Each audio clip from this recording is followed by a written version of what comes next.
صفحه جهانی. سلام و درود بر شما.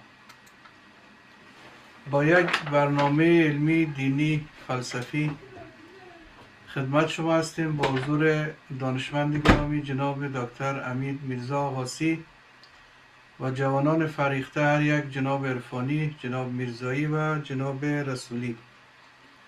شما مخاطبین گرامی در افغانستان، سراسر جهان، همزبانان عزیز در کشورهای همجوار می توانید این برنامه را به صورت زنده و لایف از طریق گیرنده های یوتیوب دریافت کنید.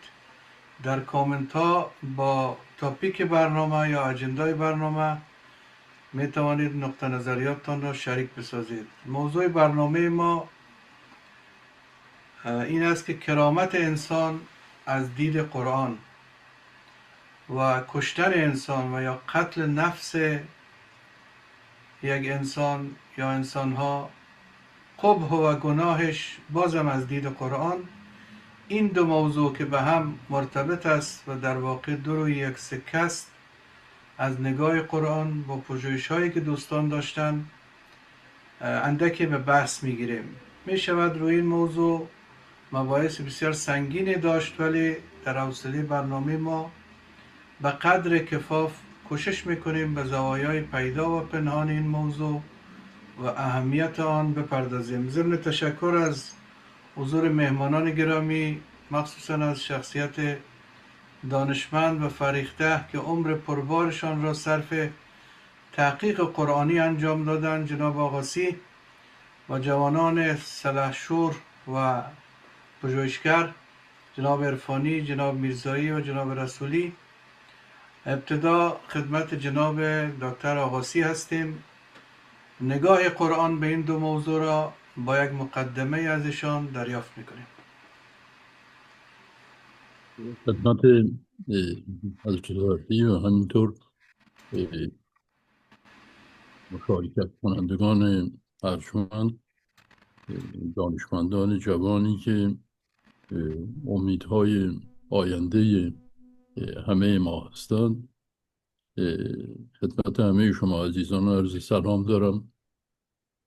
امیدوارم که برقرار باشید و این برنامه های سودمند رو ادامه بدهید و از نقش جوانان در ساختن دنیای فردا هیچ کدام از ما غافل نباش. هیچ درختی که مسئول میوه دادن است بدون میوه و ثمر ارزشی ندارد. هیزم خشکی است که باید با آتش سپرده شود. همه ما که عمری رو در راه شناخت عدالت و خدمت به حضرت حق سپری کرده ایم، خوشحال هستیم که در این روزها، ماهها یا سالهای آخری که میهمان این طبیعت هستیم بتوانیم که دوستان دیگری رو تحریک به حرکت به سوی خدا کنیم و دین پاک اسلام رو از دخالت و از انحرافی که به وسیله طمع و سرمایه داری و امیال غیر توحیدی موجبات انحراف دین رو فراهم میکنند و به جای اینکه دین یک منبع ارشاد و هدایت به سوی عدالت باشد، یک دکان سرمایه‌داری و سرمایه‌گذاری و قدرت طلبی می شود. اشکالی که در دنیای امروز وجود دارد این است که اونقدر دین به آلودگی و ناپاکی مخلوط و در هم شده است که امروز کمتر کسی در دنیای ما حاضر است که حتی در مورد انتقاد از دین پای سخن بنشیند و اساسا مردم به طور کامل گریزان هستند از آنچه که نام دین دارد.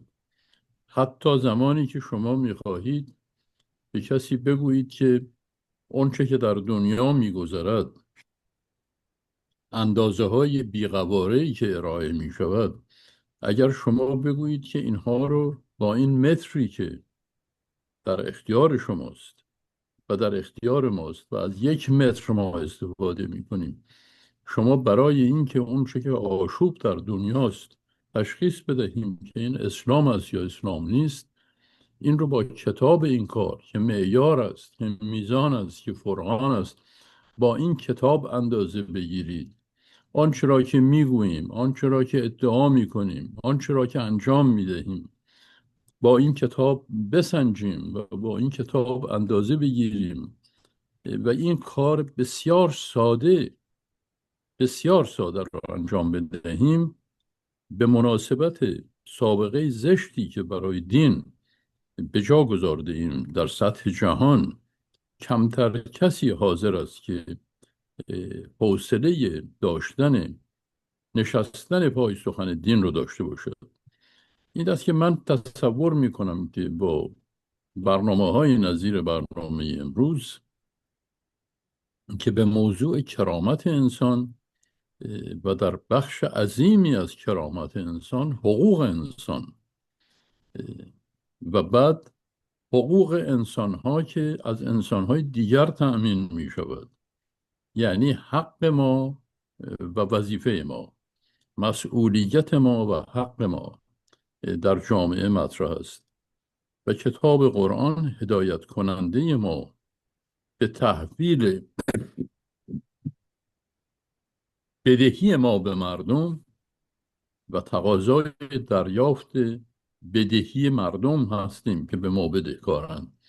ما در یک تعامل دائم در جهان زندگی می کنیم و اصل کرامت انسان که بر مبنای وجود امانت در قرآن، یعنی موجودیت ما بر اساس امانت است و ما چون موجوداتی هستیم که امانت خدا هستیم روی زمین، نسبت به یکدیگر بدون تعامل و بدون ارتباط نیستیم. همه ما از یکدیگر طلبکار هستیم و همه ما به یکدیگر بدهکار هستیم.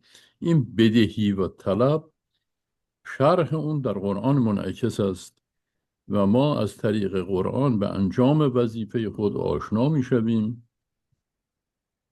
اشکالی بزرگی که در این کار وجود دارد دستکاری و اضافه کردن و کم کردن به محتویات قرآن است، چون قرآن به شکلی که وجود دارد قابل خطا و قابل انحراف نیست.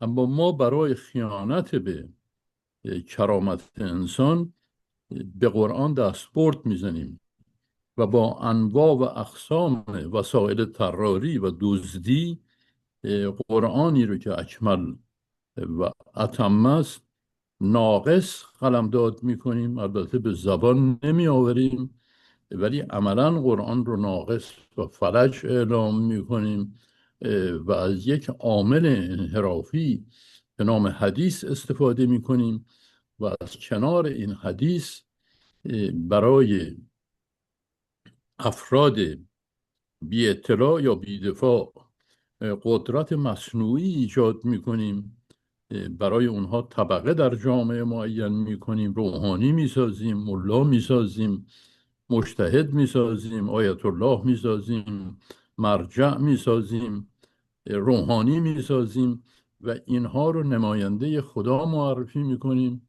و به جامعه تحمیل میکنیم و جامعه رو به 2 قسمت باربر و بارگذار تبدیل میکنیم که یک عده‌ای مثل من باید باربر باشن، یک عده‌ای مثل نمایندگان خدا روی کره زمین که ادعای خدایی و ادعای پیغمبری میکنند اونها بر ما فرمانده بشوند و به این ترتیب حکومت به وجود بیاورند و از قرآن به عنوان نردبانی استفاده کنند و دین قرآن رو با دین حدیث جابجا کنند و عدالت رو به ظلم تبدیل کنند و چیزی که خدا به رسول اکرم اجازه نداده است که بارها در این برنامه ها گفته شده که رسول اکرم از 5 امتیاز در قرآن محروم است.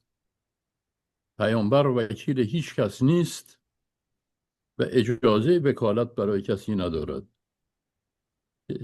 پیامبر وکیل خدا هم نیست. پیامبر اجازه شفاعت هم ندارد و در کمال حیرت قرآن میگوید که تو حتی هدایت هم نمی کنی، اجازه هدایت هم نداری، من هدایت می کنم. تو اجازه ارشاد نداری، من ارشاد می کنم. اون چه که بر تو وظیفه گذاشتم این است که وحی من رو دریافت کنی و در امانت وحی من رو به مردم تحویل بده و سلام. هیچ نوع مسئولیت دیگری به پیامبر داده نشده است، به خصوص حکومت.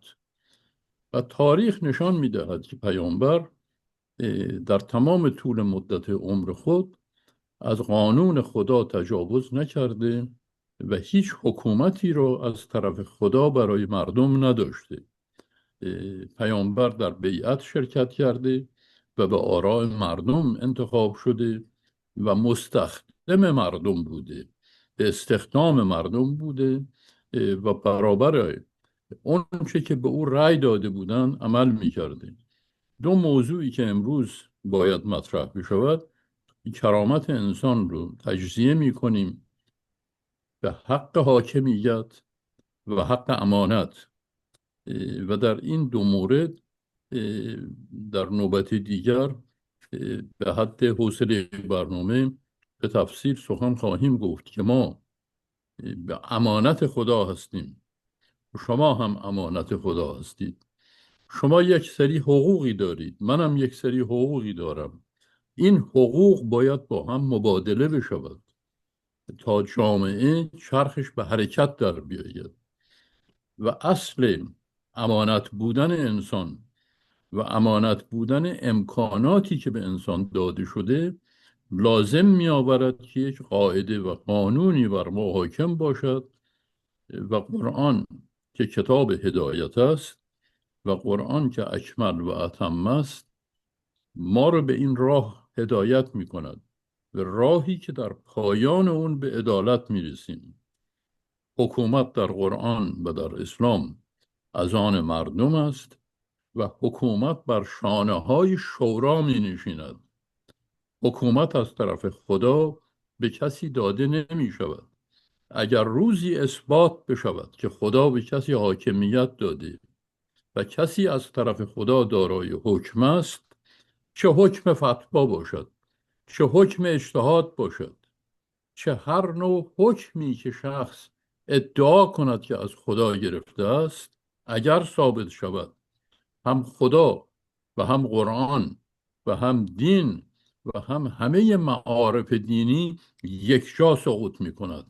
اگر خدا از سوی خود مجتهد درست کند، روحانی درست کند، مرجع درست کند که هیچ کدام از اینها به هیچ عنوان توجیه ندارند و جوازی برای کار خودشون ندارند و با عرض پوزش از سختی کلام، کسانی که ادعا می کنند خارج از شورا و خارج از بیعت دارای مسئولیت و دارای حقوقی هستند و دارای حق حاکمیت بر دیگران هستند، جز افرادی که متجاوز، دروغگو و به گفته قرآن ناقض عهد با خدا و خارج از عبادت و اطاعت و به زبان دیگر فاسق هستند.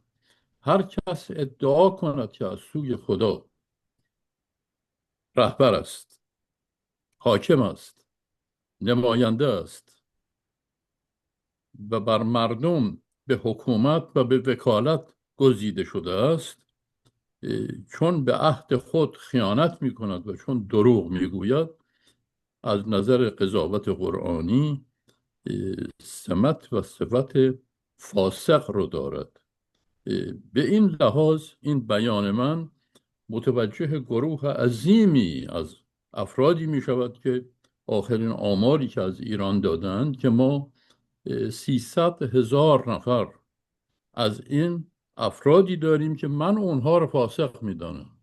یعنی با پول خون یتیم زندگی می کنند به جای اینکه تولید بکنند و اسلام رو در جهان به این نامی کردند که می بینید و اسلام و قرآنی که برای انسان کرامت قائل است، کرامت بشری به جایی رسیده است اینکه بشری که روح خدا در سینه اوست، بشری که خدا در سینه او نشسته و از روح خود در او نفس میکشد، ما این بشر رو تبدیل به یک یتیم بیکس بی مقام بی جاه میکنیم که از گرسنگی در داخل خاکروبه ها او رو دفن میکنند.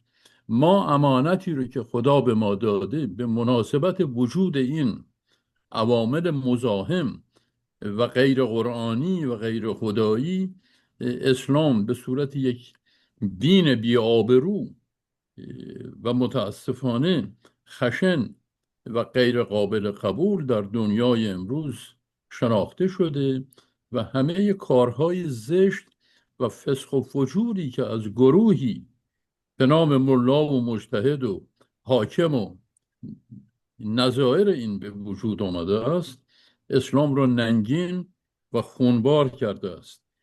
ما باید دست از دخالت در قرآن برداریم، ما باید تابعیت قرآن رو بپذیریم و از حدود قرآن خارج نشویم و آنچه را که قرآن اکمل و اتم خطاب می کند فضولی نکنیم و اتم و اکمل را از خود اختراع کنیم. مثلا اینکه گفته می شود که خب اگر قرآن اکمل و اتم است، نماز چند رکعت است؟ نماز هیچ رکعت. اگر نماز در قرآن رکعت نیامده دلیل بر نقص قرآن است یا دلیل بر بیشعوری من؟ چرا من بیشعور هستم؟ برای اینکه من رکعت نماز رو شرط کمال قرار دادم، در صورتی رکعات نماز شرط کمال نیست. نماز باید همین طور باشد که هست بدون اینکه رکعات نماز ذکر شده باشد. سخن من بسیار است، من بیشتر سعی می کنم که شنونده باشم و بیاموزم از شما جوانان دانشمند. سخنان من رو زیاد شنیدید، چیز توفیقی نیست، علاقه دارم سخنان شما را عزیزان رو بشنوم. بسیار تشکر جناب دکتر آقاسی گرامی، استفاده بردیم. خب جناب محترم حامد میرزایی عزیز، حضور شما را در کنار جوانان دیگر خوش آمد میگوییم، در خدمت هستیم، بفرمایید. بسم الله الرحمن الرحیم. سلام و احترامات خدمت شما جناب زاراوی صاحب محترم. تشکر از اینکه دوباره در یک برنامه بسیار پرمفهوم دعوت کردیم و حلول عید سعید فطر برای تمام هموطنان خود از صمیم قلب تبریک و تهنیت عرض می‌دارم. در هر جایی که هستین در پناه پروردگار یکتا باشین، خوش و آرام باشین. خوشی شما آرزو و سعادت ماست دوست عزیز. و امروز در مورد برنامه ارزش کرامت انسان از دیدگاه قرآن کریم مورد ارزیابی قرار میتیم و ما نکات را اینجا برای خود نوت گرفتیم و انشالله که در این نوبت تا جایی که تانستم وقت بر من مهیا بود میتونم که برای شما دوستان عزیز یادآوری کنم. خب اول انسان می‌بینیم که ما باید ساختار انسان را یک بررسی کنیم. خداوند در قرآن کریم بر ما میگه که به نفس هایتان ببینید، یعنی به ساختار وجودتان ببینید.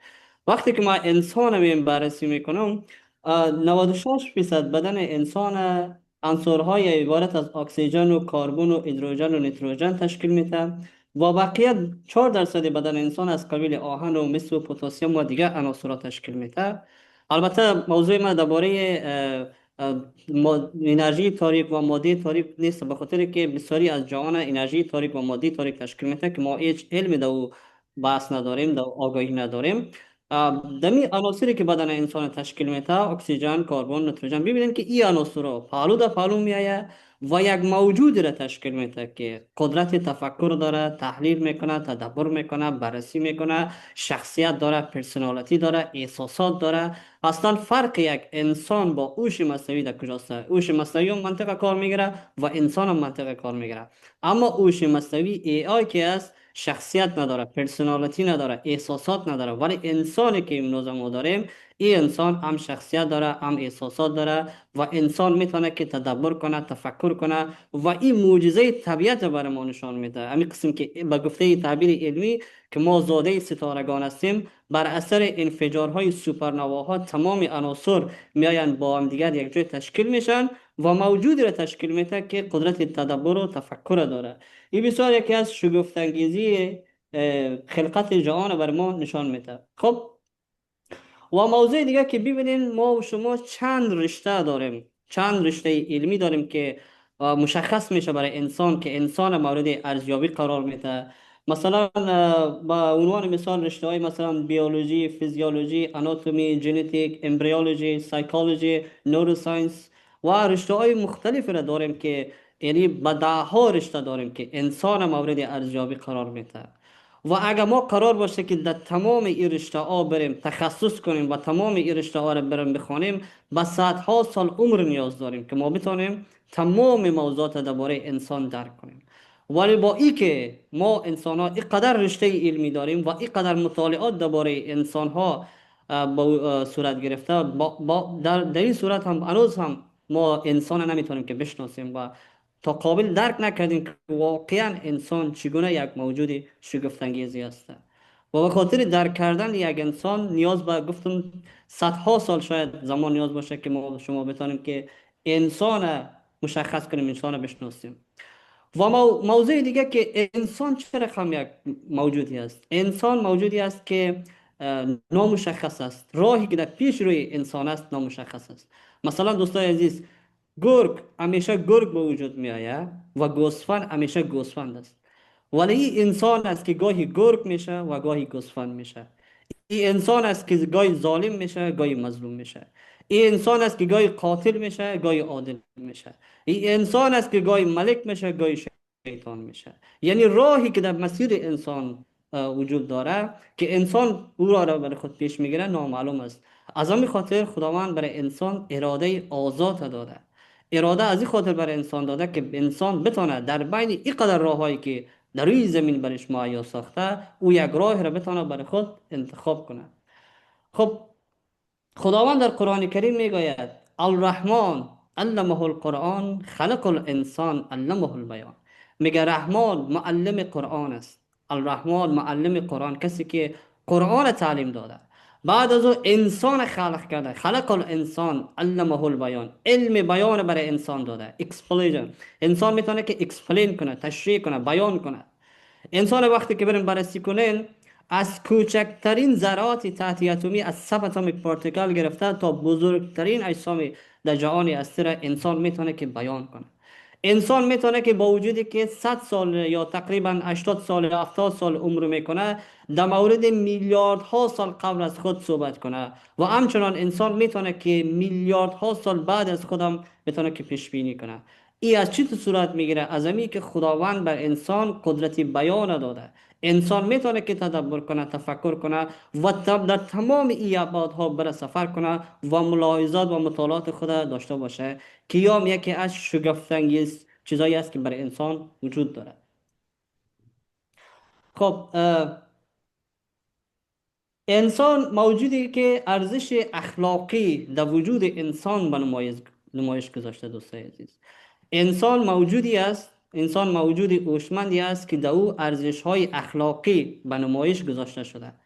هرگاه که انسان میای خلاف این ارزش های اخلاقی عمل میکنه، مورد انتقاد صورت میگیره. چرا که از انسان توقع هم است که باید اخلاق داشته باشه و ارزش های اخلاقیات هم مراعات کنه. چرا ما از حیوانات ارزش‌های اخلاقی را تقاضا نداریم؟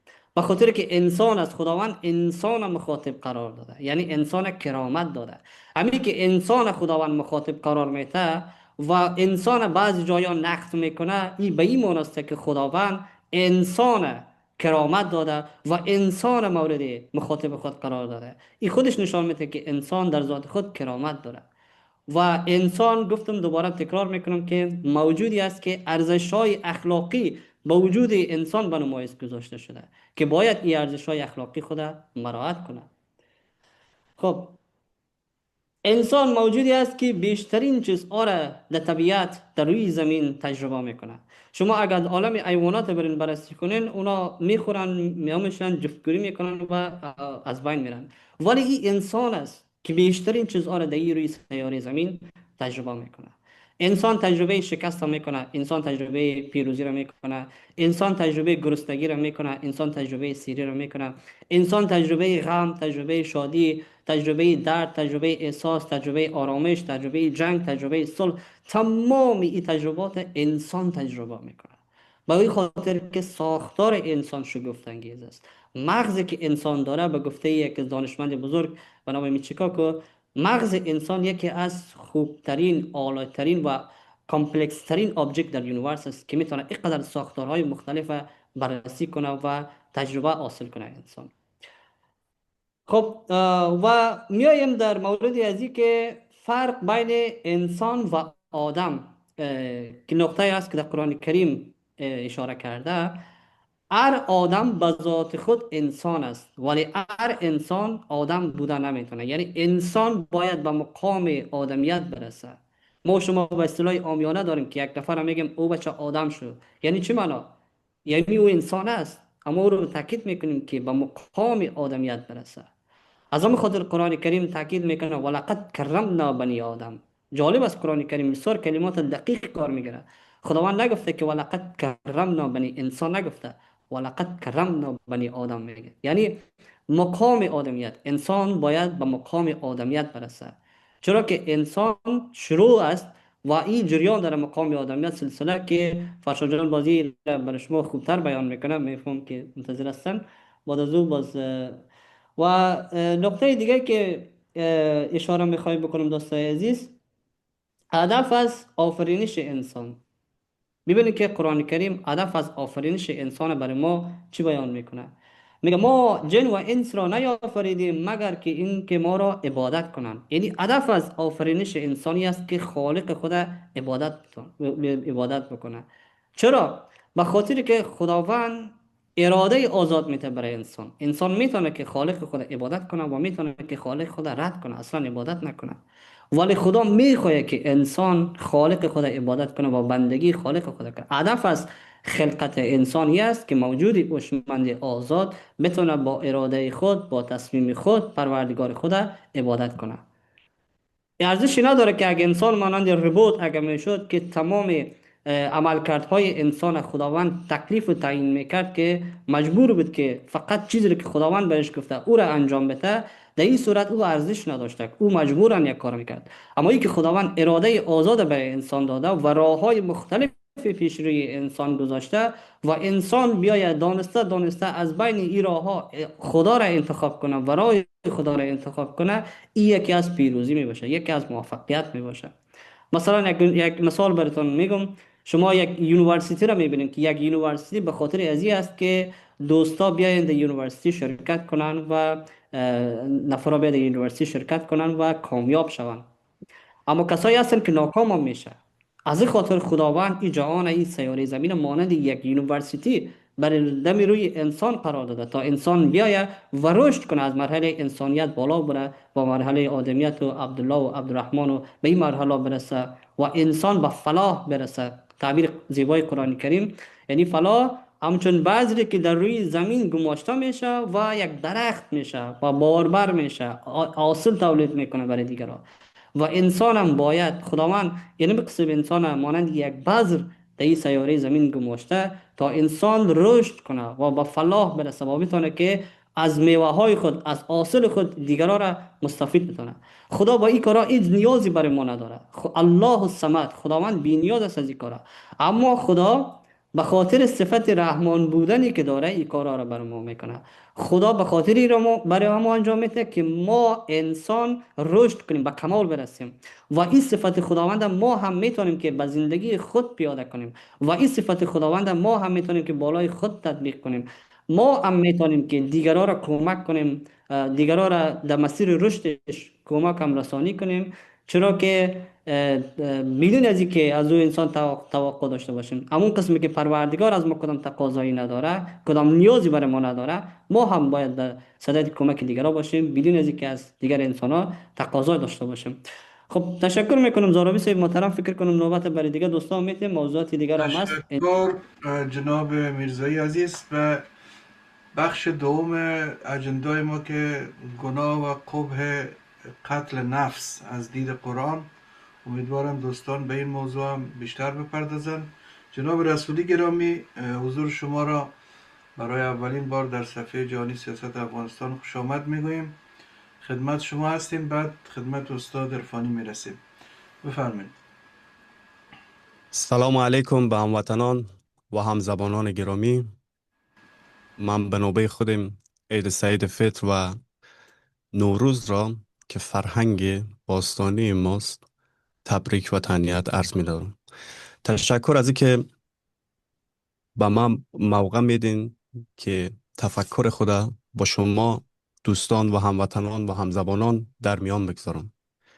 خب از اون جای شروع میکنیم که خود قرآن حدیث است، اما از نوع احسنش است. ما یک حدیث داریم که حدیث الله است که میگه سوالم میکنه از ما و من اصدق من الله حدیثا. راستگوتر از الله در حدیث کیست؟ من فرشاد میگم که الله. و ما هم حدیث بشر هم داریم که حدیث بشر این کرامتی که دوستان صحبت کردن ایره زیر سوال میبره. از جای شروع میکنیم روایت قرآن که احسن الحدیث است. خداوند میفرماید که انی جاعل فی الارض خلیفتن. ببینین ریشه کلمه خلیفتن خلف است، پیش رو آمدن، پشت سر آمدن، و جانشینی هم معنا داره که ما حال پیش روی این خلقت آمدیم در از این زمین. خود خلیفتن هم اسم منصوب است و اسم منصوب تنوین فتح داره که ایره کلمه را تعریف کلمه را نکره می سازه و حتی صفت مشبهه هم هست. صفت مشبهه دلالت بعضی میکنه که فراوانی است. ببینین این فراوانی که خلیفتن داره دوستان اشاره کردن، مثال موضوع امانت است، موضوع روح است، موضوع حق است، موضوع عهد است. اینا را کل موضوعات قرآن این خلیفتن در بر میگیرن. و موضوع کرامت که ما باید بعضی آگاهی برسیم وقتی که از خلیفتن صحبت میکنیم به معنای این نیست که ما جانشین خدا هستیم. این تصور و این تفکر اشتباهه. ما پیش روی خلقت هستیم، یعنی خلقت انجام شده، ما حال هستیم در صحنه که خداوند از ما عهد میگیره. میگه که الم عهد الیکم یا بنی آدم ان لا تعبدوا الشیطان. میگه مگه من با شما عهد بسته نکرده بودم که عبد شیطان نشین. دوست ما حامد جان اشاره کردن که موضوع هدف عبادت است، عبد شدن است، که خداوندم تشویق میکنه ما را که از عباد الرحمن بشیم و از او بالاتر عبدالله بشیم. این لیول ها امکان پذیر است. و موضوع که دوست ما هم اشاره کردن و به موضوع امانت، من خیلی ساده میگم این امانت نباید خیانت بکنیم، اما متاسفانه ما این کارم میکنیم. چرا این رقمی است؟ چرا ما امانت خیانت میکنیم؟ خیلی کسا ببینین که آقای آقاسی اشاره کردن که پیامبر وکیل نیست، پیامبر حافظ نیست، پیامبر متکلف نیست که کلف از کارهای سخت میاد که تکلیف بده و کسی. روایت قرآن اشاره داره برش، میگه فذکر انما انت مذکر، یادآور باش، تو فقط یادآور کننده ای، لست علیهم بمسیطر. تو که با از اینا سیطره نداری. سیطره چیست؟ مسیطر کسی است که تسلط پیدا میکنه به مفکوره و جان مال مردم و دیکتاتوری را شروع میکنه که ما شاهد از این هستیم. چه تحت عنوان ولایت مطلقه، چه تحت عنوان امیرالمومنین، ما شاهدش همین حالا در قرن 21 هستیم که دیکتاتوری میکنن. میگه تو دیکتاتور نیستی. از اینجاست که وقتی که انسان‌های بیان و به ازی تفکر برسن که ما وکیل مردم هستیم، حافظ مردم هستیم و بعضی اینا باید تکلیف بدیم، ما باید بعضی اینا مسلط بشیم، کرامت انسانی زیر سوال میره. داریم حدیث بشر از ناقص العقل بودن صحبت میکنه. وقتی که خداوند میگه لقد خلقنا الانسان فی احسن تقویم، خب ما ایره چی رقم بخوایم بگیم که خب حالا این انسان ناقص العقل است؟ آیا الناس جامعه، الناس ای روی زمین، اینا انسان نیستن؟ ما باید بعضی آگاهی برسیم که حدیث الله زمین تا آسمان فرق داره با حدیث بشر که روایت قرآن است که به ما و شما میفهمانه که موضوع ما چیست. اما تو که حامد جان اشاره کردن که معلم خداوند است، الله است و خداوندم خیلی واضح میگه بلکه ولکن کونوا ربانیین بما کنتم تعلمون الکتاب و بما کنتم تدرسون. میگه بلکه که شما اگه بخواین ربانی بشین، رب شناس بشین، از طریق الکتاب است که درستانم میگیرین و درستانم از طریق الکتاب است میگیرین. خب اینجا مدرسم الله شد و معلمم الله شد. ما باید بعضی آگاهی برسیم که وقتی که از روایت قرآن صحبت میکنیم نباید چیزهای دیگر داخلش بشه. فرشاد امروز میگه که اگر حدیث بشر با حدیث الله که کرامت انسانی را زیر سوال برده، حدیث بشر این شرک است. حکمایی که آمده که همش حکم است، حدیث بشر، اینا شرک است. خداوند میفرماید که هیچ شریک قائل نشین به حکم الله، هیچ احدی را شریک قائل نشین. ببینین اغزر حکمای ما داریم که کرامت انسانی را زیر سوال برده. من نمیفهمم از کجا شروع کنیم. خیلی دوستان میفهمن مطلب ما چیست. میگه لقد خلقنا الانسان ولقد خلقنا الانسان فی کبد. خلقت انسان در سختی است. ما شاهد ازی هستیم که چیز مفت نمیتونیم به دست بیاریم، در وجود خود ببریم. باید زحمت بکشیم، سختی بکشیم. همین سویه که ما از خردترکی رفتیم، علم آموختیم، چندین سال برو مکتب، ساعت وقت بخیز، دیسیپلین یاد بگیر و این در وجود ما رفت. این سختی است که انسان هم میسازه. خداوند ما را در چالش گذاشته. ما با چالش ها هستیم که رشد پیدا میکنیم. ببینین در سوره اسراء 13 که خداوند میگه که ما سرنوشت شما را در گردن شما انداختیم، در گردن خودتان است. از این میتونیم نتیجه بگیریم که خب ما اختیار داریم، قدرت انتخاب داریم که حامد جان هم اشاره کردم به بیان، علمه البیان. ببینین این انسان قدرت بیان هم داره. وقتی که سرنوشت ما در گردن خود ماست، خب اینجا موضوع اختیار می آید و انتخاب می آید. و این هم توضیح داده در سوره خود اسراء آیه 18 19 و 20 که میگه که هر کس که این عاجله رو بخواه، یعنی این دنیا خب میبینیم با عجله چطور میگذره. یکی از اسمای دنیا عاجله است که سریع میگذره. میبینیم دیگه شب و روزا چی رقم میگذره. میگه ما هم همون را کمک میکنیم به اندازه سعی و تلاشش. میگه هر کس که آخرت هم بخواه اراده کنه، ما هم او را کمک میکنیم. آیه بعدش میگه اصلا ما کلا نمد هاولا، میگه ما همه را امداد میرسانیم، چه دنیا پرستان چه آخرت پرستان.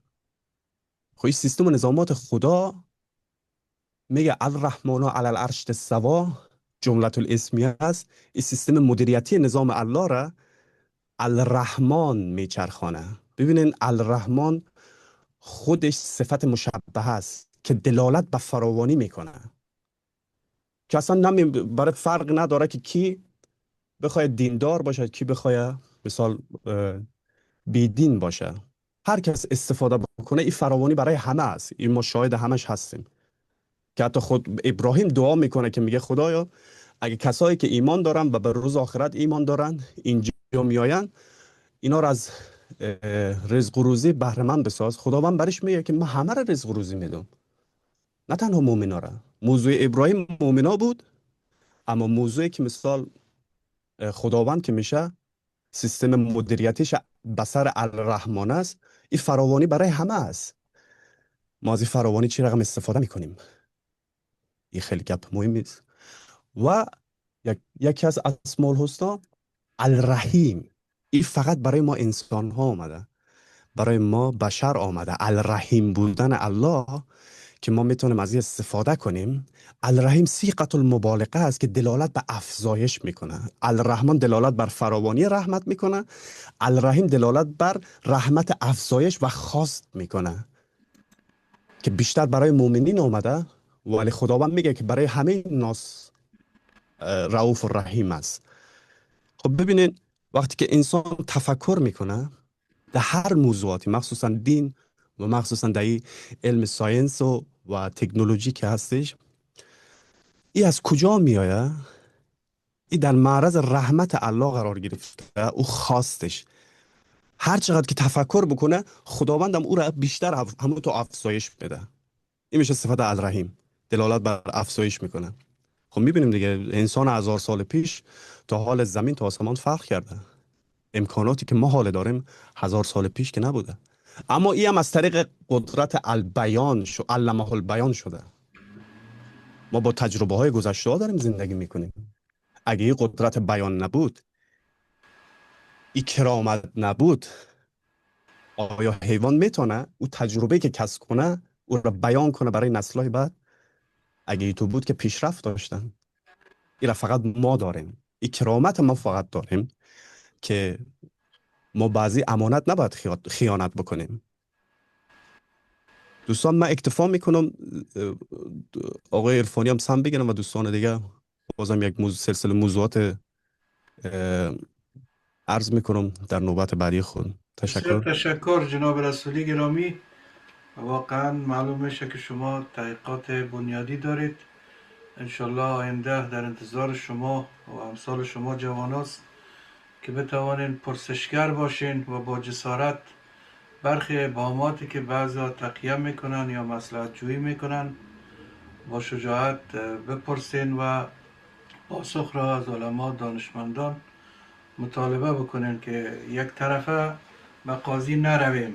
معمولا دیده شده در طول قرون اعصار 1000 و چند صد سال منابر فقط در اختیار یک جمع بوده که یک طرفه به صورت دستوری نظر به اندازه فهم و درکشان گفتن و اجازه هیچ نوع پرسش و نقد و اعتراض و انتقاد را در واقع به رسمیت نشناختن. به همین دلیل مسلمان ها امروز متاسفانه در مقایسه با سایر ملل از لحاظ مدنی بسیار عقب هستند و ما با استفاده از تکنولوژی و امکانات و سطح فهم و شعور مردم باید این تابو را بشکنیم.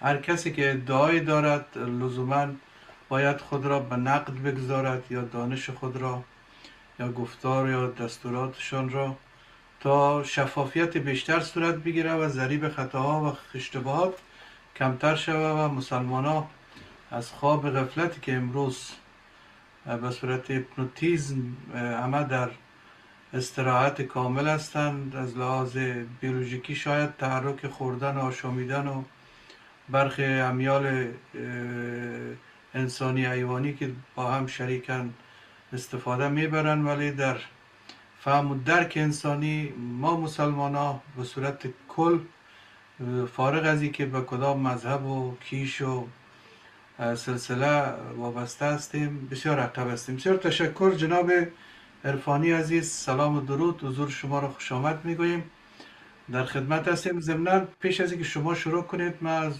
جناب دکتر صاحب آقاسی میخواستم خواهش کنم جوانایی که صحبت میکنن اگر نکات برجسته میابن از لابلای صحبتشان میشود برای تشویق دوستان و یا ترغیب این عزیزان اشارات مکرر داشته باشند. تشکر. جناب عرفانی بفرمایید.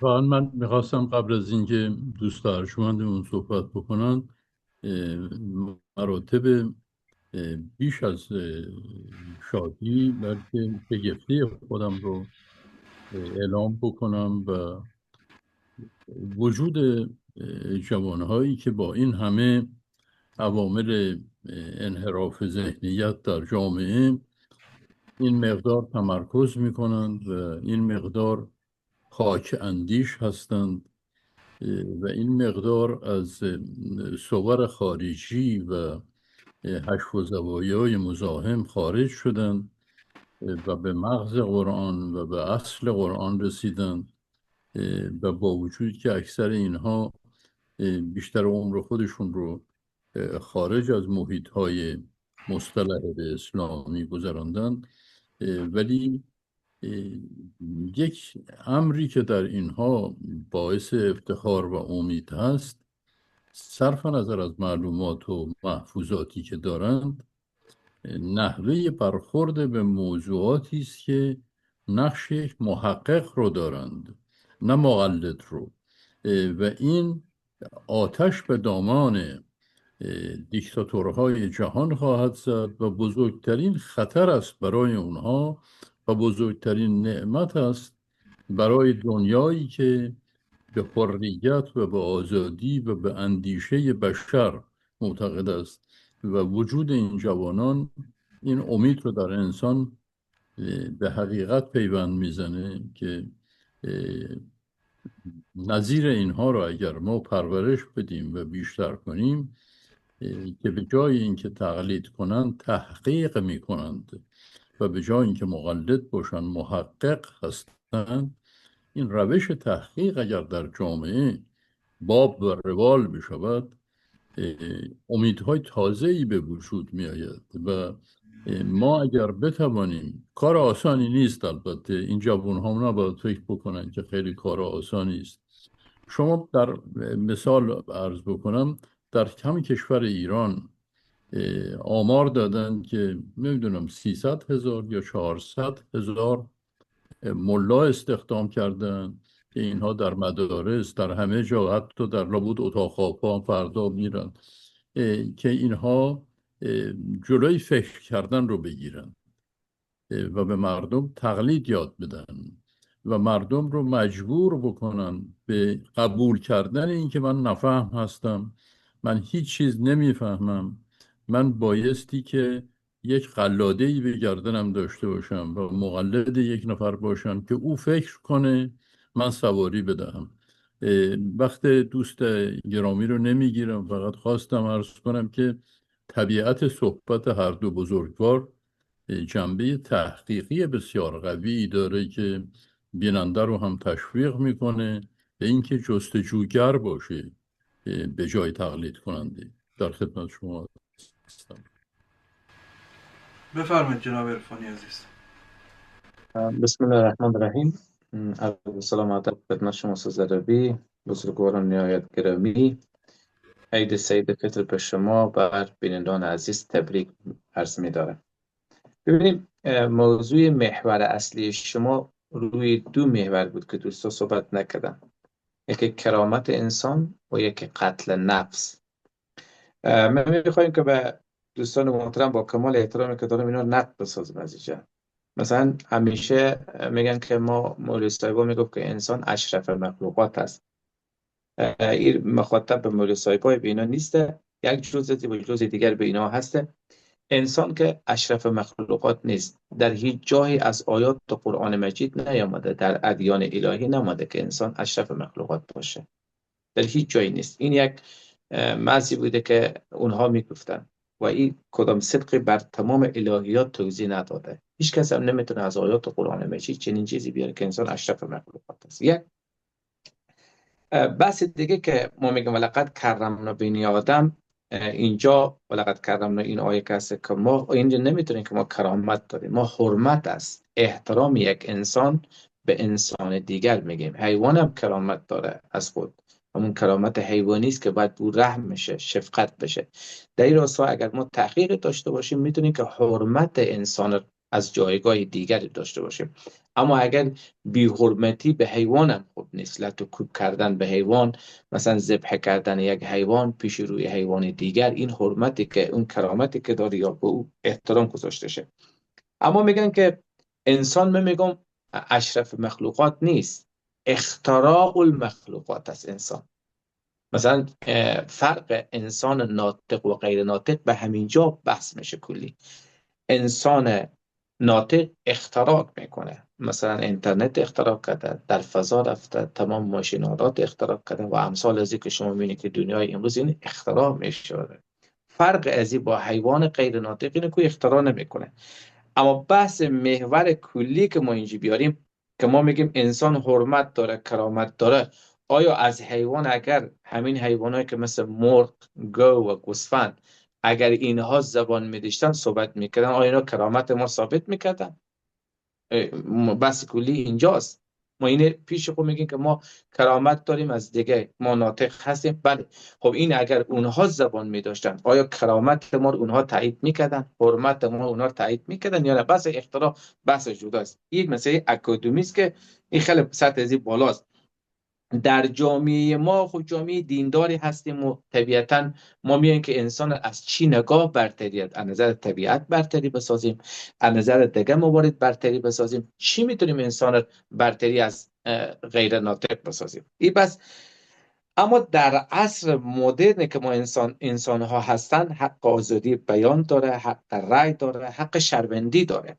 اینجا با تضاد میشه با او متونهای دینی که حق تعیین و تکلیف میشه. ما اگر در فقه کهن بریم، چه در فقه سنی و چه در فقه شیعه، ما اینجا تکالیف میایه، مکلفه که انجام دیم. اما مسئله حقوق مداری و حقوق مندی، اینها حق تکالیفی به اینها نمیایه. حق شهروندی هر کس هست، میتونه دیندار باشه، بیندید باشه.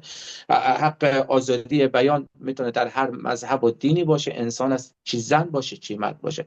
همین لازمی نظر کرامت و حرمت احترام گذاشتن، ما باید یک زن هم در کنار ما می بود، یک خانم هم می بود. این حق آزادی و حق کرامت انسانی از اون هست و حق شهروندی از اون باشه که در هر جامعه که در نصف از اون هسته.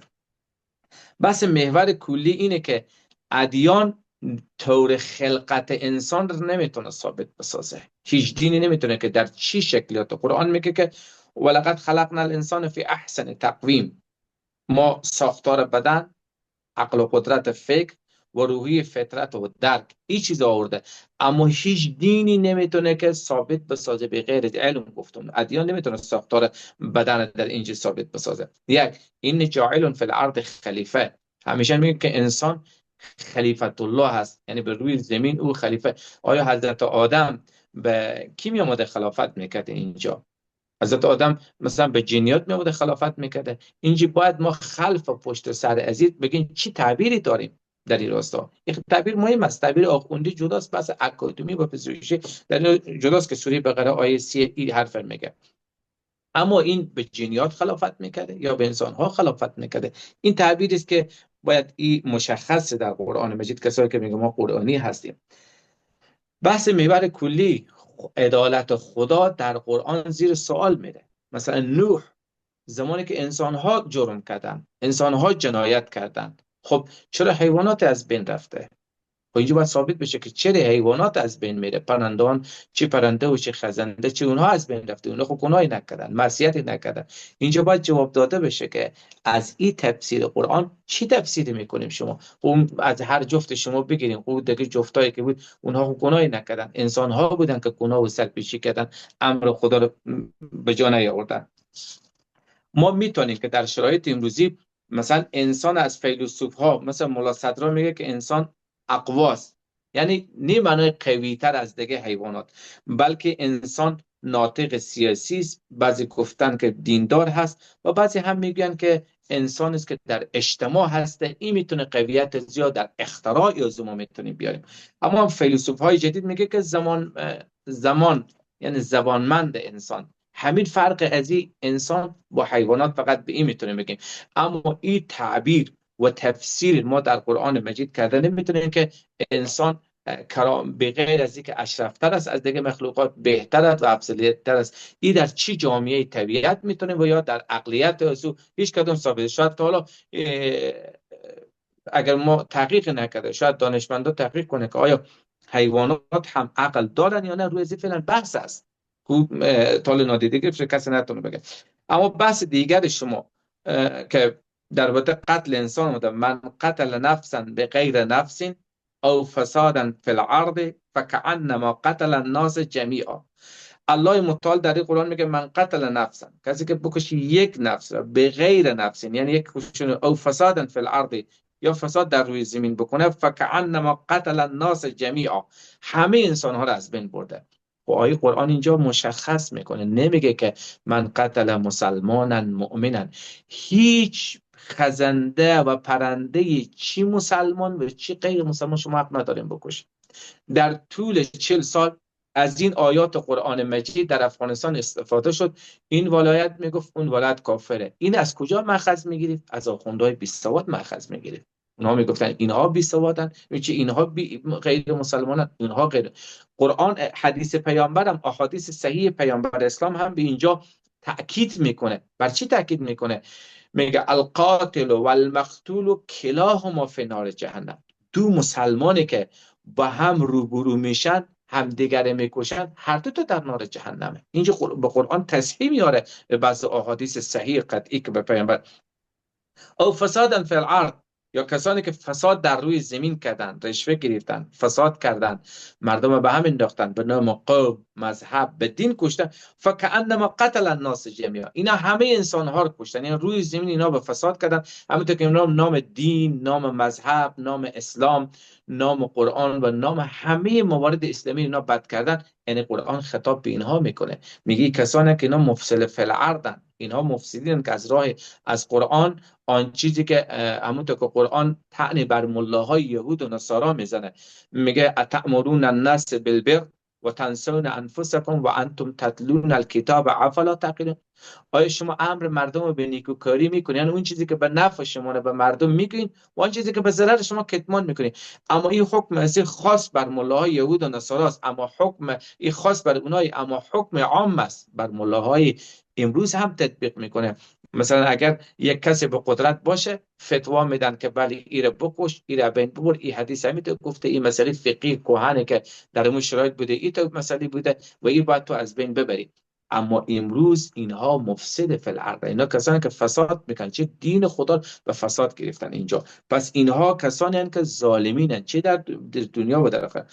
من احیاها فکأنما احیا الناس جمیعا. الله متعال میگه که اگر شما جان یک انسان را نجات بدیم، حالا جای این انسان میتونه یک دکتر نجات بده، امثال دیگه کسا میتونه نجات، شما همه انسان ها رو نجات دادید. پس ما از آیات قرآن مجید هیچ وقت ثابت کرده دو قضیه نمیتونیم که انسان برتریت از دیگران داره، باید این ثابت بشه، و دوم موندن از این که ما نمیتونیم هیچ کسی به نام دین و مذهب، به نام قوم و مذهب اینا رو بکشیم، کسایی که با آیات قرآن مجید تناقض. سپاس از شما. اگر نقدی بود در خدمت. تشکر جناب عرفانی عزیز. خب وقت برنامه رو نمیخوایم زیاد طولانی بسازیم، جنبندی استاد آقاسی رو میگیریم. باز اگر دوستان نکات کوتاهی داشته باشن در ادامه خدمتشان هستیم. بفرمایید جناب آقاسی محترم. بسیار استفاده کردیم از فرمایشات حکیمانه دوست ارجمندمون. به صورت فهرستوار چند موضوع رو اشاره میکنم که هر کدام از اینها در فرصت باز بشه و ترجمه بشه و تحقیق بشه، ولی به صورت یه سری فهرست و کلیدی که ارائه میشه که بتونیم که ما با دنبال کردن اونها به موضوعات اصلی پی ببریم. با توجه به وقت محدود این برنامه به صورت فهرستوار عرض میکنم که کرامت انسان به لحاظ ساختمان انسان است کرامت این خانه به لحاظ سرنشین این خانه است. کرامت ما به این مربوط می شود که خدا در سینه ما جلوس کرده است. کرامت ما به این خاطر است که سینه ما کعبه است و اون کعبه سنگی اشاره است و تمثیلی است و راهی است و پنجره است به سوی پیدا کردن کعبه واقعی که خانه خداست. خدا هرگز در قرآن نگفته است که در کعبه خانه کرده است، اما در قرآن میگوید که من در سینه بشر، در سینه تو خانه کردم. و خانه کرده ای که چه کنی؟ غیر از این که جلوس کرده ای، غیر از این که خانه کرده ای، غیر از این که در رگهای من میگردی و از رگهای من به من نزدیکتر هستی، دیگر چه میکنی؟ من در تو نفس میکشم. از چی نفس میکشی؟ از روح خودم. در تو میدمم.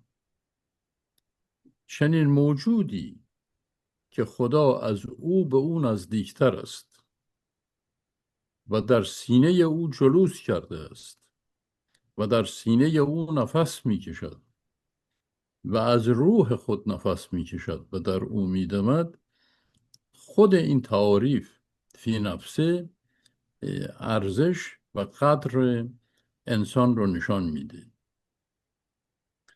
اما از اونجا دکتر صاحب ببخشید معذرت، شما میخوایم به دیالوگ پیش بریم یا نه شما صحبت بکنیم یا نقد داشته باشیم؟ هر جوری که قرار باشه اینها، من در اختیار هستم.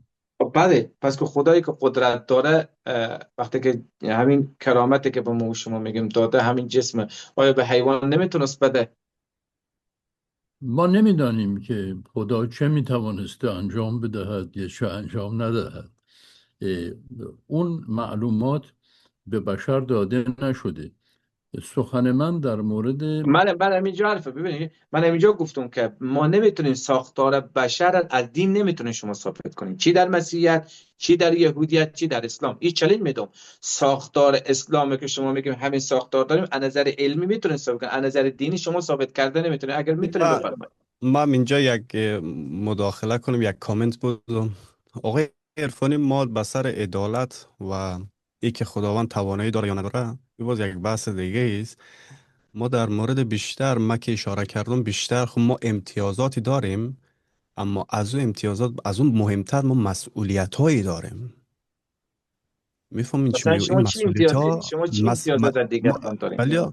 بله بر دیگران مثالتان که ما از خلقت دارم صحبت میکنم. ما امتیازاتی از حیوانات داریم. مثلا خانه ساختم. خب میتونست حیوان هم اگر به شکلیات شما میاد خانه میساخت، خود دلیل نمیشه. نه، شما در خانه این دست و حیوان پایی که نه دارید، مثال جناب ببینید شما مثال در این نمیشه. دست الان جناب الان عرفانی، الان جناب ما ببخشید همین یک شما میتونید که گفته فرشاد جان که خانه بسازیم. ما میتونیم برای حیوانات، برای موجودات که هستن خانه بسازیم. آیا کدام حیوان دیدین که براتون خانه بسازه؟ بسیار میسازه نه؟ عالی.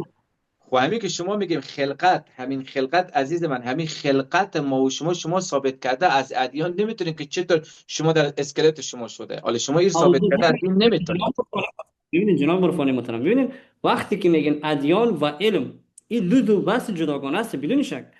و خداوند ما رو چی میگه به نفس هایتان ببینین، به ساختارتان ببینین. وقتی که ما توجه میکنیم به ساختار انسان، خب یاد در علم میریم دیگه، چه کتاب شریعت باشه چه کتاب طبیعت ببینید باشه. شما عزیزم، ما ولی در عزیز، علم میریم در اون شکل بودیم، اما در ادیان مهم کنیم ادیان این جاعل فی الارض خلیفه، ما شما جانشین گردانیدم. خب پس در ادیان میریم، چی در دین مسیحیت چی در یهودیت که دین ابراهیمی باشه، در این شما ساختار کبدی انسان شما هیچ عنوان دلیل نداریم. هیچ کشیشی، هیچ آخوندی، هیچ مولوی، هیچ اسلام شما دلیل نداریم. مثلا باشه نه آیا ما امتیازاتی داریم که مسئولیتایی داریم؟ نیازی که شما داریم اختراع میکنیم عزیز من. شما اختراع کردیم برق، شما اختراع کردیم مثلا به فضا رفتین، دیگه اختیارات شما نداریم. شما دیگه هیچ برتری از حیوانات چه نداریم. این علمی است، علمی به اکادمی به اینه که شما نمیتونید جواب داشته باشین در راستا. شما نه، از ببینید دین، شما ساختار انسان رو از دین نمیتونید. اگه دین به صفحه جد بیارید. تصویر ما چی رقم کلان میشه اینجا؟ ببینید جناب عرفانی عزیز، ما هم این ادعا نمیکنیم که ما بیایم ساختاری وجودی اناتومی انسان رو بیایم از دین تشریح کنیم. ما براتون چی میگیم؟ بحث یک اینه عزیزم، بس یک مسئله اینه، جناب بحث رو قطع عرفانی، میکنید که فقط ما از الهیات و قرآن که شما صحبت میکنید، از قرآن شما ساختار بشر رو نمیتونید ثابت کنید. ختم قضیه. خب یک اگه موضوع بخوا- دیگه است. اصلا ما به کار ساختار، ما به موضوع مسئولیت و مثال آل امتیازات که ما بیشتر مسئولیت میبینم. ما بسر از این بیشتر طبیعتا چیزا، ما مسئولیت بسر شما تا رئیس به جمهور فرق داره ساختار عزیز من. مسئولیت شما تا رئیس جمهور بسیار فرق داره. بله. شما هم انسان هستیم، رئیس جمهور هم انسان است. وظیفه ما یک شهروند دادیم، رئیس جمهور حکم میده، فرمان میده، فرمان قاضی نقض میکنه، انسان رو آزاد میکنه. چون بس مسئولیت ها جداست، او طبقه بندی انسان هاست. اما در طبقه ساختار عدالت چیست؟ شما جواب نداریم از نظر دینی. اجازه بدین که جناب آقاسی ختم کلام داشته باشن. عرض کنم که یه سری از مطالبی که مطرح میشه در جای خودش کاملا مستحکم و صحیحه، ولی ارتباطی به این برنامه نداره به نظر من. چون موضوع سوال که مطرح شده، سوال شده کرامت انسان، یعنی جایگاه اسلام از دیدگاه کی؟ از دیدگاه من، از دیدگاه شما، از دیدگاه پیامبران، از دیدگاه کی؟ اول دفعه ما اون رو باید مشخص بکنیم که از اون حدود خارج نشیم.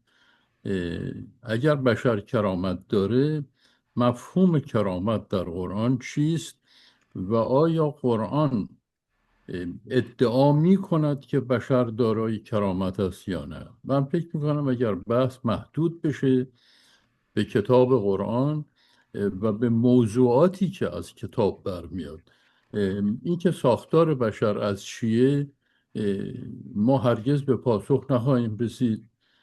شما اگر به ساختار خارجی پوست دهان توجه بکنید، گفته میشه که 7 میلیارد بکتری فقط در دهن آدم وجود داره.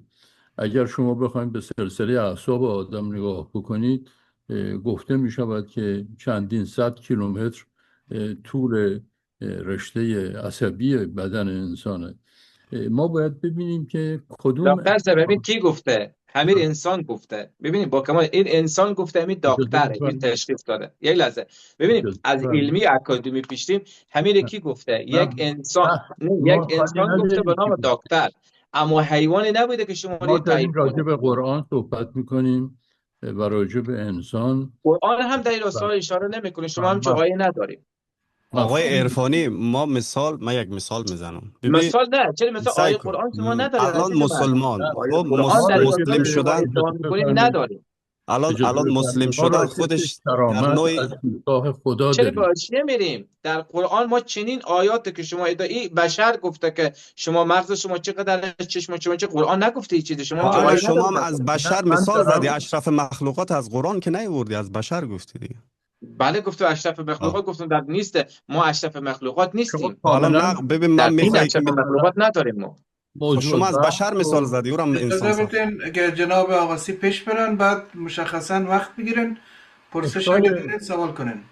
اشکال این تداخل صحبت ها در این است که اه، ما راجع به موضوعات خارج از دستور جلسه صحبت میکنیم. دکتر ساختار صاحب شما هر چه صحبت میکنید بعد از قرآن صحبت کنید، از علم جناب صحبت نکنید. عرفانی، نه شما باشه می‌خواید عزیز جناب من، عرفانی، از جناب قرآن عرفانی، باید صحبت کنید. جناب شما وقت بگیرین، من براتون وقت میتونم بعد صحبت کنین. اجازه بدین صحبت های دکتر یک سطح. دقیقه شما بخشید. هر ما وقت بحثی که میتونم برای میکنم شما، از قرآن بس از علم نیاریم شما. شما وقت من بگیرین، وقت براتون میتیم. جناب این آقاسی بفرمایید. برنامه امروز به این خاطر هست که ما ببینیم که قرآن درباره انسان نسبت به صفت کرامت چه میگوید. این رو بایستی همونطور که خودتونم اشاره کردید از آیه های قرآن استخراج کنین که اولا کرامت چیست این رو شما باید معنی بکنید و بعد استناد بورزید به اینکه اگر معنی کرامت این قضیه است، این را از کدام آیه قرآن استخراج کردید؟ اول موضوع کرامت باید تا حالا مشخص نشده.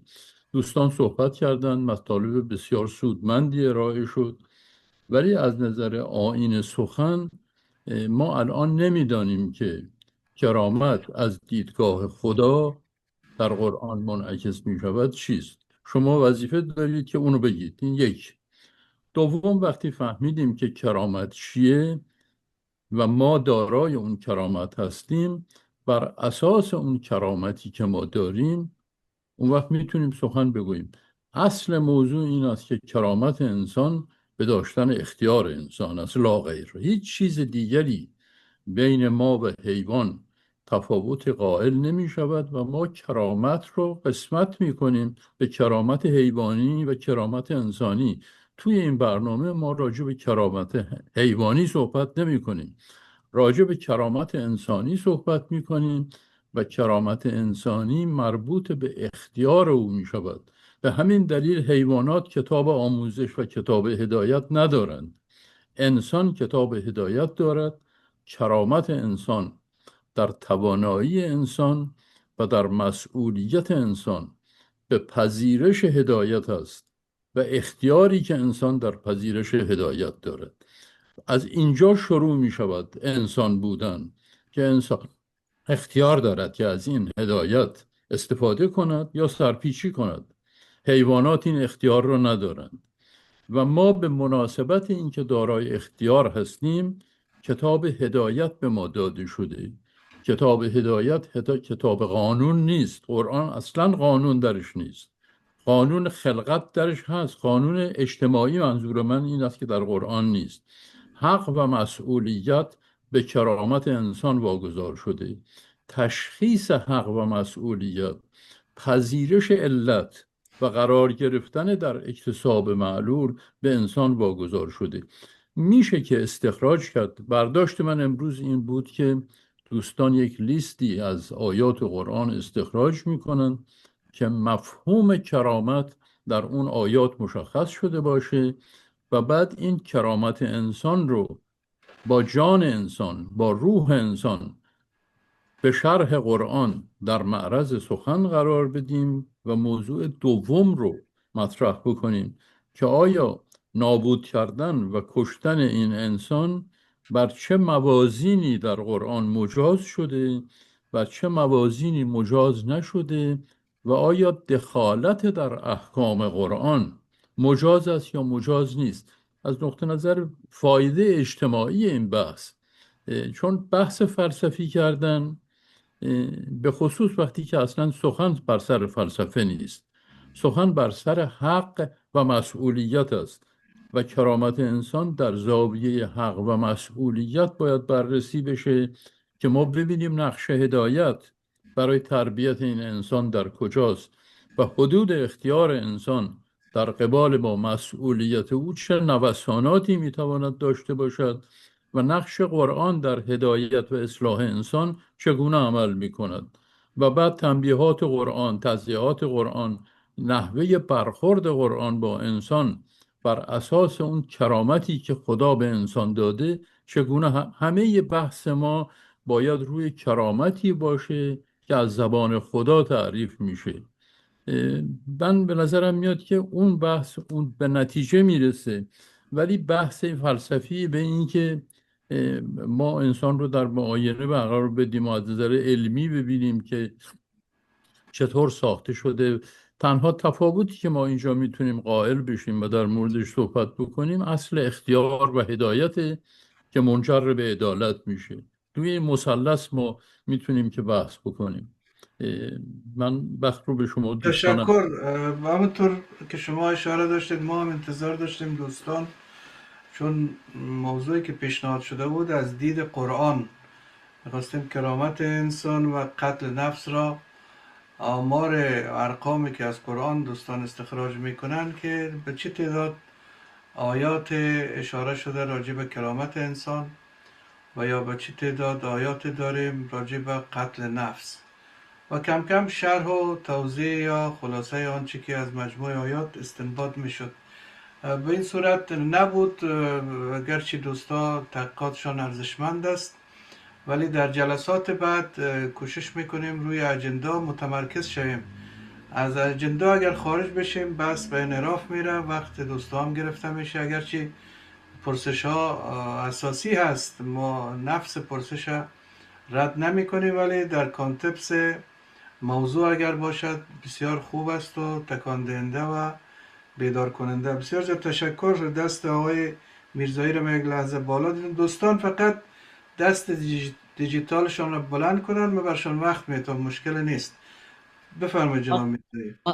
بسیار زیاد معذرت میخوام به خاطر که دست دیجیتال رو ندیدم، میشه از خاطر خب دست در فیزیکی. آینده مشکل نیست، این جلسه اشکال ندارد. در آینده بسیار سیستماتیک و با پرنسیپ پیش بریم که دوستانی که میبینن در سراسر جهان باید ما الگوی یک نظم و انضباط گفتگو و گفتمان علمی و عالمانه و قرآنی باشیم.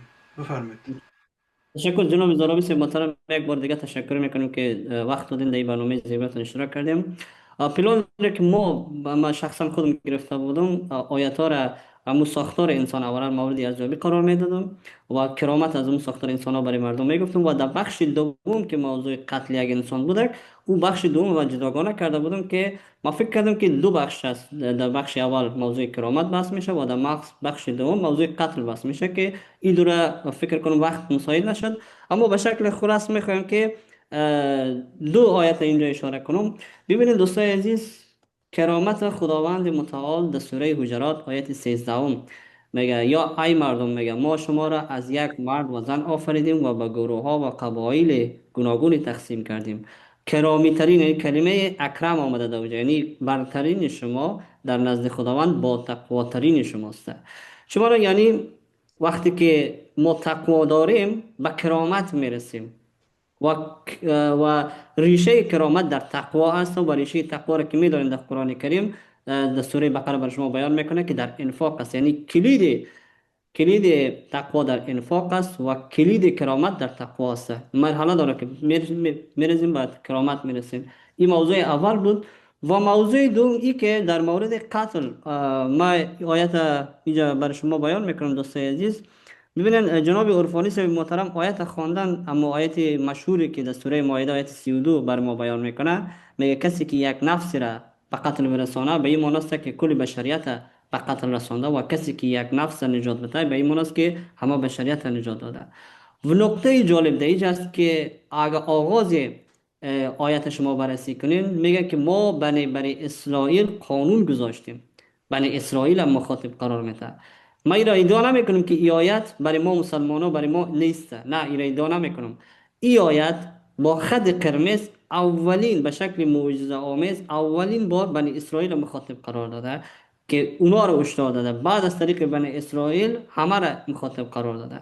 ولی امروز بیاین که بررسی کنین در این دنیا اینقدر قتل که صورت میگیره، جنایاتی که صورت میگیره، وقتی که برین ریشه را بررسی کنین که از طریق کدام که انسان ها صورت میگیرن، کسایی که ادعا میکنن ما بنی اسرائیل هستیم اونا این کارا را انجام میدن، در حالی که خداوند اما را در قدم اول اونا را مخاطب قرار داده بود. متاسفانه اما این کارا را انجام میدن. و موضوع قتل در انسان، ما در بود قرآن کریم قتل تنها موضوع فیزیکی گرفته نمیتونیم. خداوند در قرآن کریم میگه فقتلوا انفسکم، میگه نفس هایتون رو بکشین. این به این معنی نیست که شما برین خدا غرغره کنین یا دار بزنین، نه. قتل در قرآن کریم اگر برین بررسی کنین، ریشه قتل در قرآن کریم بررسی کنین، قتل به معنای خنثی کردن است. اما متاسفانه قتل گرفتن با یک پروژه تبدیل کردن به پروژه کم کردن انسان ها. متاسفانه در طول تاریخ درست است، قتل یک مفهوم کشتن هم داره که در جنگ ها شرکت میکنین مجبور هستین که طرف بکشین، اما تمام قتل خلاصه کردن نمیتونین با بهانه کشتن، یعنی از بین بردن فیزیکی یک انسان. قتل یعنی خنثی کردن یک انسان. از اون قسم خداوند از اون خاطر خداوند میگه که فقتلوا انفسکم، میگه نفسایتان خنثی کنین. یعنی موضوعات بسیار زیاد وجود داره. دیگه تشکر میکنم زاراوی صاحب محترم. انشالله در برنامه آینده دقت بیشتر صرف میتیم. تشکر یک دنیا شما زاراوی صاحب عزیز، از مهمانایی که اینجا موجود دارن یک دنیا تشکر را میکنم دوست عزیز. تشکر جناب رسولی گرامی. بفرمایید. ولی تشکر باش که ما یک اشرف مخلوقات هم مثال از آیات قرآن نقدش کنم که خداوند در سوره نازیات میفرمایی که اانتم اشد خلقا ام السماء بناها. میگه آیا در نظر گرفتین که خلقت شما شدید بوده یا ای آسمان ها؟ خب اینجا میتونه آدم نتیجه بگیره که اه، خلقت آسمان ها شدیدتر بوده. چرا خداوند مثال جمله های معترضه استفاده کرده در اینجا؟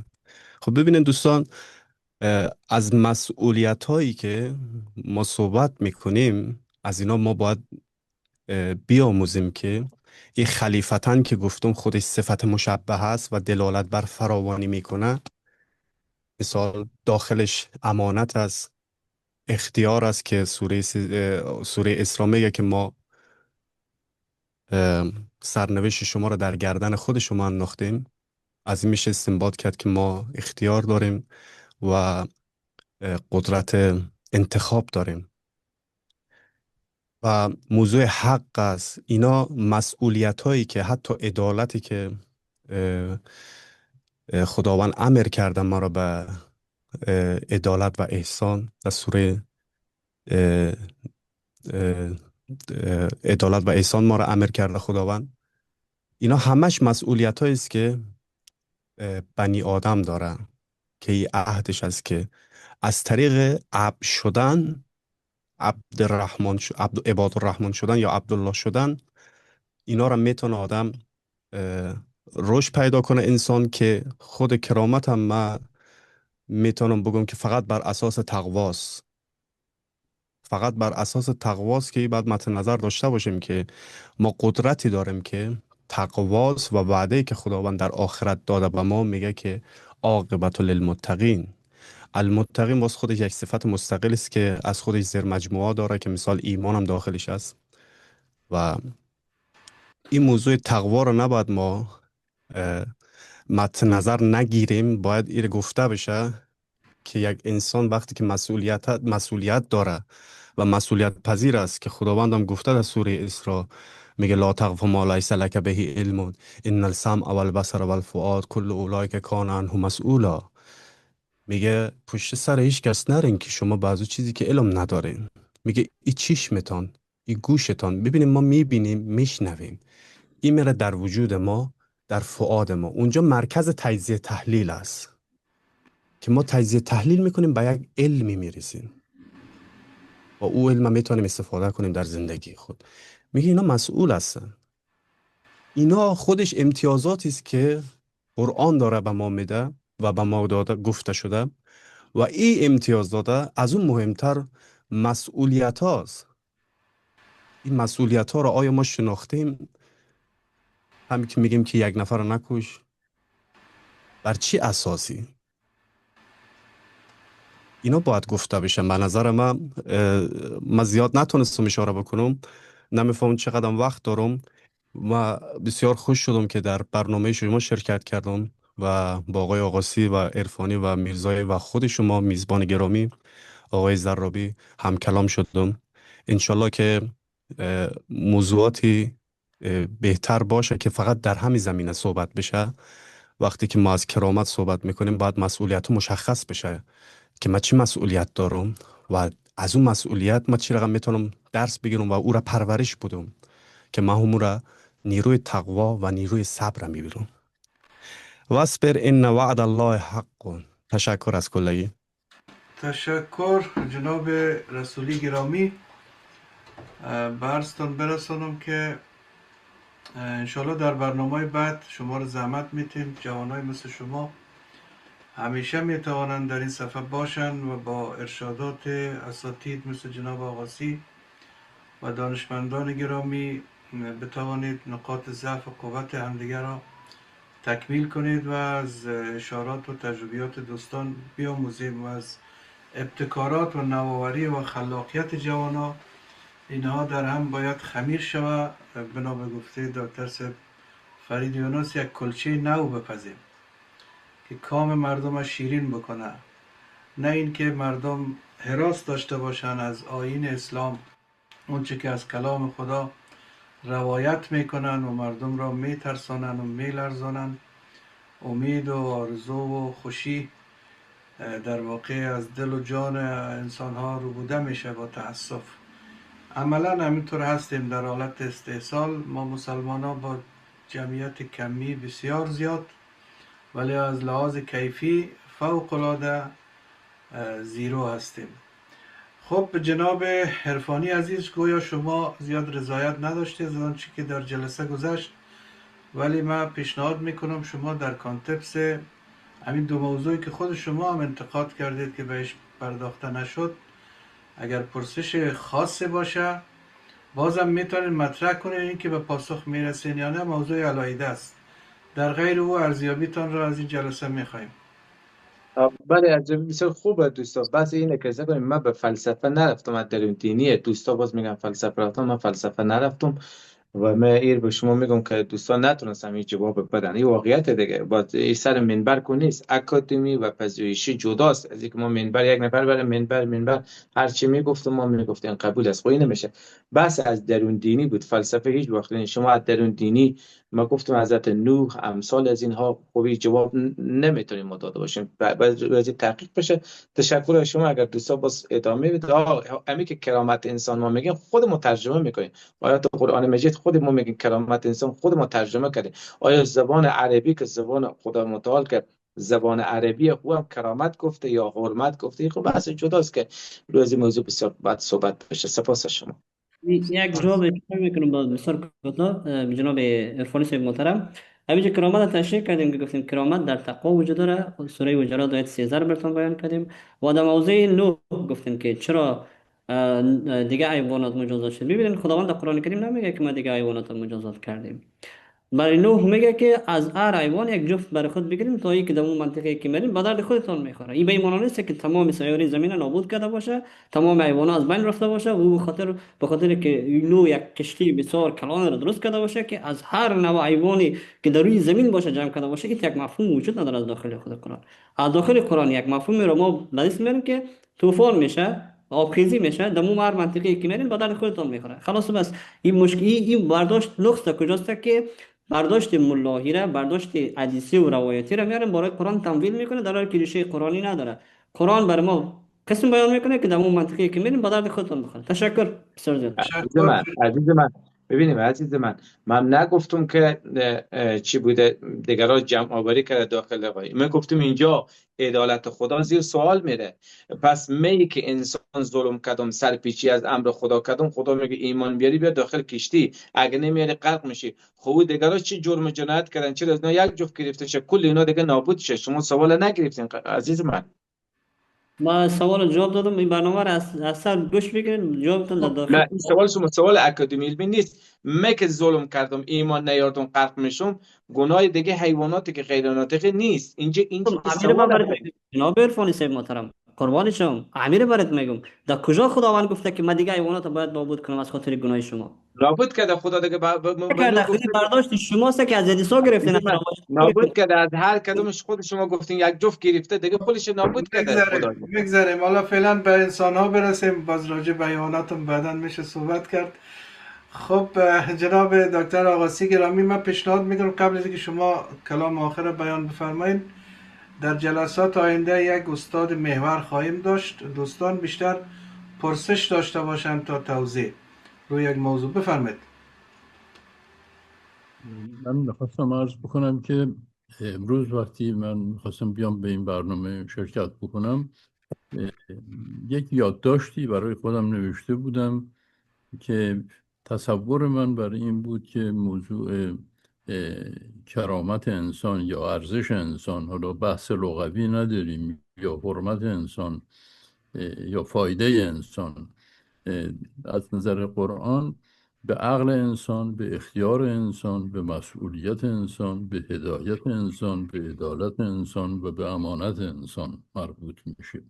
فکر کرده بودم که در این 6 ضلعی که یک دفعه دیگه تکرار میکنم، عقل و اختیار و مسئولیت و هدایت و عدالت و امانت، که بر اساس اینها ما میتوانیم که به قرآن وارد بشویم و به حدود مسئولیت خود و مسئولیت خدا.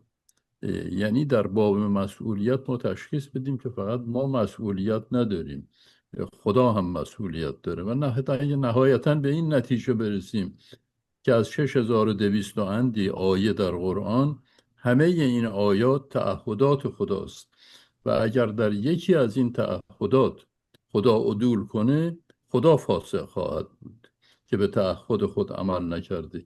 میخواستم بیشتر ما به اون جنبه مراجعه بکنیم و به مبانی هدایت و مبانی گمراهی و تعهداتی که از این کرامت به وجود میاد.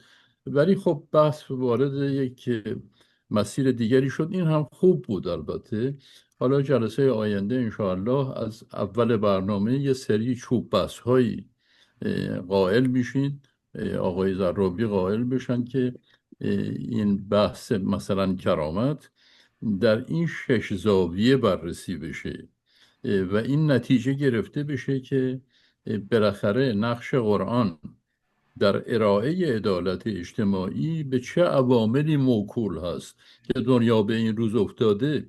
فاسق در اینجا ما هستیم یا خدا؟ هیچ کدام معنیش نیست.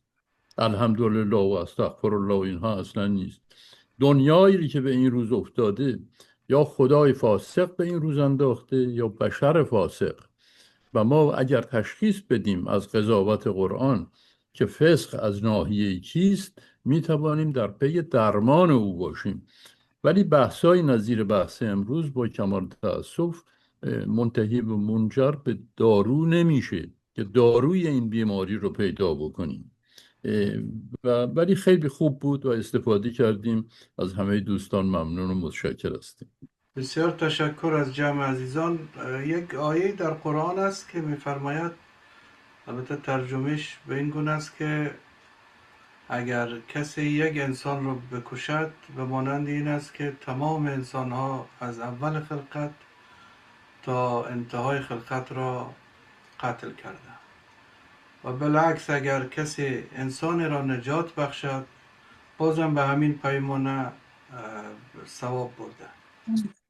یعنی این نشان میده که کرامت انسان چقدر بلند است و ارزشمند.